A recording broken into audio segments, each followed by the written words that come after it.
Brill and the Dragators by Peggy Downing. Chapter 10. The Dungeon. Brill fought the dizziness that swept over him. He gulped air, determined not to faint. Then he heard a scream. Florette rushed up to the throne. "Father, please don't throw Segra and Brill to the Dragators!" "How can you defend them after what they did to you?" roared the Emperor. Florette hung her head. "It wasn't as it looked. I helped. I wanted Segra to be free. I love her. Can't you understand?" "No, I can't understand treachery, especially by my own daughter." "Our plan would have worked, but when that big black spider dropped on me, I screamed. Oh, Segra, I'm sorry. I messed things up." The Emperor stood waving his chubby arms. "This rebel girl has bewitched you, Florette. The sooner she dies, the sooner you'll forget her. Your next companion will be 100% loyal to the Empire." Brill heard a whining voice behind him. "When do I get a new companion?" Prince Grosstare asked. "As soon as we can set up new examinations," answered the Emperor. "We must devise a way to determine the loyalty of those selected." The prince munched on chocolate-covered peanuts. "It's dull not having a companion, but at least we get to watch another execution. That's always fun." "Take the prisoners to the dungeon," the Emperor ordered. The soldiers left the throne room, pushing Segra and Brill. As they came to the narrow stairs leading to the lower levels of the castle, they had to go in single file. 2 soldiers led the way, then came Segra, 2 more soldiers, then Brill, and the rest of the soldiers. After going down 2 flights of stairs, they reached the dungeon level. Brill and Segra were shoved into a cold, dark room. Mildew grew on the stone walls. They smelled the stale, sweaty odor of people, but no one was in the long, narrow room. Brill shuddered as he realized what had happened to the previous inhabitants. The soldiers talked loudly in the passageways. "Do we have to stay in this creepy place?" "We've got our orders. 4 of us will guard them by day and 4 by night," another voice added. "We've got this assignment for a month, until they feed the kids to the Dragator. I don't know why they assign 4 guards to watch 2 children. They can't escape." Brill sat beside Segra on a rough wooden bench, the only piece of furniture in the cell. Segra said, "I hope Peachy gets me. He won't let the other Dragators eat me." "I'm sure he'll protect you." Brill didn't remind Segra that Peachy had drowned King Talder. "I'm not scared of dying," said Segra. "My father says our souls belong to God. Death isn't the end." Brill nodded. "That's what Grandfather said, too." "But I'm scared about being thrown off that drawbridge. Those Dragators have very sharp teeth." "Peachy won't bite you." "By now, Peachy has probably forgotten me. Let's not talk about Dragators. Let's talk about home. What did you like doing the most?" "Play with the lambs out on the hills." "I like climbing to the top of our mountain, where I could look down and see villages that look like toys. Oh, I'd like to see that view once more." Brill tried to blink back the tears that wanted to overflow his eyes. He longed to go home again, but now that would never be. Brill began inspecting the walls of the cell. "What are you doing?" asked Segra. "Might as well see if there are any loose stones." "I'll help. Anything is better than just sitting here." Segra stood close to Brill and whispered, "The soldiers are taking turns watching us. It gives me the creeps to see eyes looking at me as if I'm an animal in the zoo." "They can't see much. It's too dark." Brill ran his hand along the damp and mildewed stones. "Eek!" screeched Segra. "Something furry ran over my foot." "A rat?" "I suppose so. I'm glad you're here," Segra said, staying close to Brill. He didn't bother to tell her that rats scared him just as much as they did her. He found a candle stub, but there was no way to light it. Brill said, "Hey, here's a curious thing. At the far end of our cell is a metal wall with a door." Segra reached out her hands to touch the wall. "It is metal. I wonder if our cell used to be a hall. It's so long and narrow. Brill nodded. Maybe it was. I wonder what's behind this door. Segra looked back toward the other door. I can see eyes watching us. I think it's too dark at this end for them to see us. But you don't know that. Brill kept feeling the door. I'm going to open it. It doesn't have a lock, just this bar going across to prevent anyone from coming in from the other side. It's not going to be a way to escape, you can be sure of that. They may torture us if they see us trying to open that door. We have to try to escape, insisted Brill. You always used to be the brave one. I couldn't stand any more torture. Was it really bad? I don't want to talk about it. Brill sighed. I won't do anything now, but tonight, if everyone's sleeping, we'll try to open the door. I have to know what's on the other side. The hours dragged by. Neither ate the watery soup that was stuffed through the door hatch that evening. Segra said, I hope Florette gets a good companion. I feel sorry for Grosstair's companion. The prince only thinks of himself. We all have a selfish streak, but most of us grow up enough to realize that we'll be happier if we love other people. That's how God intended us to live. Brill nodded, but he wondered why God let Grosstair stay alive while he and Segra were about to die. They didn't sleep that night. The only place to lie down was the cold, dirty stone floor. Brill tried using one of the loose stones for a pillow, but there was no way to be comfortable without blankets or a soft pillow. Segra sat, hugging her knees. I don't dare lie down for fear the rats will run over me. We only saw that one. He's probably left to find a place with some spare food. There's nothing around here. I hope you're right. Brill kept watching the window and the door, waiting for a time when the guards wouldn't be watching, but the eyes didn't leave their post, except to change shifts. They heard when the 4 soldiers outside their cell were replaced. Brill reckoned it must be morning, though no daylight reached their dungeon.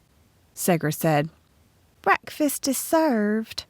As 2 bowls were placed on the sill of the hatch. She handed Brill one of the bowls. What is it? Asked Brill as Segra sat beside him on the bench. I don't know. Thin porridge, maybe. Tastes like liquid straw, said Brill. Don't think I'll eat any. Brill pointed out. We have to eat something if we're going to survive a month. I'm not going to fatten myself up for the Dragators. Segra, you were always the cheerful one. Don't give up yet. It's this place. Rats running around, nowhere to sleep, no light. I wish I could die right now. Brill whispered. Eat something, Segra. If we find a way to escape, you'll have to be strong. Even if that door led to escape, we couldn't go very far because the soldiers would come after us. Our best hope is at night. Last night they kept watching us, but after a while they may become careless. Then we'll open that door. Segra ate some of the gruel. Tastes like dishwater. By the time they throw us to the Dragators, we may be so thin the Dragators will spit us out. Brill nodded. Then we'll swim to that little beach where we met Peachy and hide until it gets dark. Maybe Peachy will take us across the moat. I wish those eyes would go away. I can't stand being watched all the time. Brill took their half-empty bowls back to the hatch. When he returned to the bench, he said, It's best not to go near the other door today. We'll pretend we haven't even noticed it. That night, they slept for a while. Brill shook Segra to wake her. I think the guards are asleep. Wake up, let's try the door. Segra sat up, shivering from the cold. Brill moved quickly and silently toward the door. She followed him. Keep watch, he whispered. Nobody's looking at us, she answered. Brill felt his heart beating. If only they could get away while the guards slept. They reached the door. Brill whispered, You take one side of the bar and I'll take the other. We have to lift it off the hooks and put it on the floor without making any noise. Segra nodded. She put her hands on the long iron bar. Ready? Asked Brill. Yes. They lifted the heavy bar and lowered it to the stone floor. Brill grabbed the knob of the metal door and pulled it toward him. It squeaked and he glanced at the window. Still no watchers.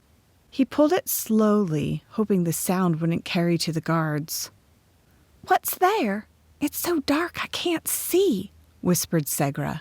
Brill reached out his hands and felt a dirt wall. He pulled the squeaky door open a little more. "It's just dirt," he answered sadly. "Brill, don't sound so disappointed.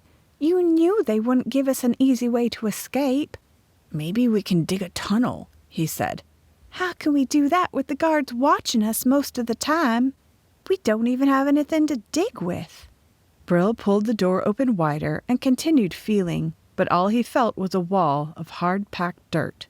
He pushed the door shut, and Segra helped him replace the bar.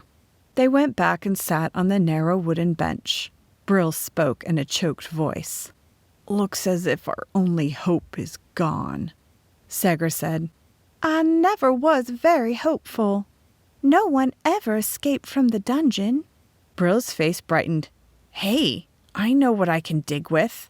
The iron rod on the door. If I hollow out a place in the dirt big enough for me to stand in, I can dig with the door closed." "If there's only one person in this cell, the guards will keep marching in to investigate," pointed out Segra. "Maybe I can put my cape over some rocks so it will look as if I'm sleeping." All day the guards watched them. Brill longed to open the barred door and begin digging. They lay down and tried to sleep. Brill hoped the guards would be too tired to watch them at night. The soldiers were on 12-hour shifts, and Brill guessed they changed at 6 at night and 6 in the morning. That night, Brill and Segra lay in a corner near the observation window and pretended to be asleep. Brill listened to the soldiers' conversation. Most of it didn't interest him, but finally he heard what he had hoped for. "Hey, Loxar, are the children asleep?"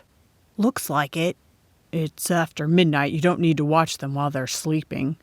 "Those are our orders." "No one's going to check on us in the middle of the night. You can keep watching until 2 if you want, but don't wake me up when it's time to relieve you. I'm tired." Brill lay motionless, as if in deep sleep, but he occasionally opened his eyes to peer at the window. Apparently, Loxar had decided not to watch any longer. Brill whispered, "Segra, nobody's watching." She sat up. "I think you can start digging. I'll act as lookout." They walked to the barred door. Brill felt excited. Perhaps the dirt wall was not thick. Perhaps he could dig his way up to the garden. If only they could escape quickly before the guards realized what they were doing. He opened the squeaky door and began chipping away at the hard dirt. The bar was not a good digging tool. Segra kept watch. She spread the loosened dirt around the floor with her hands so no one would notice it. Sometime later she whispered, "How will we know when it's getting towards morning?" "You had better go to the other end of the cell and listen to hear if anyone's up." "But if they're awake, it will be too late to warn you. They'll see what you're doing." "If I could dig a big enough place so that I could close the door, I could keep working." "Oh, Brill, what if there was a cave-in? You'd suffocate." "That's no worse than being eaten by Dragators." "I think you should stop. You've been at it a long time," he argued. "But I've got so little done." "All will be lost if they discover what you're doing." Brill pushed his rod into the wall with renewed force, loosening more dirt. Perspiration dripped from his face. He stepped back and closed the door. He blew his nose into his handkerchief, trying to remove the dirt particles which were irritating his nostrils. Segra helped him replace the bar. They went back and lay down. In a short time they heard the soldiers changing shifts, and bowls of straw-tasting gruel were placed on the ledge. They both ate, for their stomachs had begun to send strong and desperate hunger messages to their brains. Brill whispered, "I keep trying to work out how I can dig more." Segra shrugged. "If that door led anywhere, they wouldn't close it with only a bar on our side." "So you think I'm crazy to even make the effort?" "No, but I'm not going to get my hopes up." But Brill was impatient for the day to pass so he could return to his digging. The day shift soldiers kept their eyes on Segra and him every minute. In the afternoon, Brill exercised his legs by walking up and down the long cell. His arms would get their exercise at night. As he came close to the barred door, he stopped. He heard a scratching sound, then a thump. He shuddered. Probably some sort of animal. A mole, maybe. If there were any animals, it must mean that they weren't too far from the surface. Perhaps he should dig straight up, but he needed something to stand on. He could stand on the bench so he could reach higher. He kept listening by the door, but all was quiet. He walked over to Segra and reported the noises on the other side of the door. Segra sighed. I hope it isn't some poor prisoner trying to dig his way to freedom. He'll be very disappointed to see he's dug his way into our cell. I suppose it could be a person digging. I wish I could open that door now. We have to wait until we're not watched. If there are several prisoners, maybe we could overpower the guards, dress in their clothes, and escape. I'd have trouble looking like a soldier. You could cut your long hair. With what? With one of the soldiers' swords. Speaking of swords, remember, you'd probably be chopped up before you had a chance to do much. You don't have any weapons. I could hit them on the head with the door bar. How would you get out of our cell? I was hoping the other prisoners might know of a way. My father used to say, when things look blackest, God is closest. Grandfather said nothing can stop God's plan. He was brave even as he was being thrown to the Dragators. Brill choked back a sob.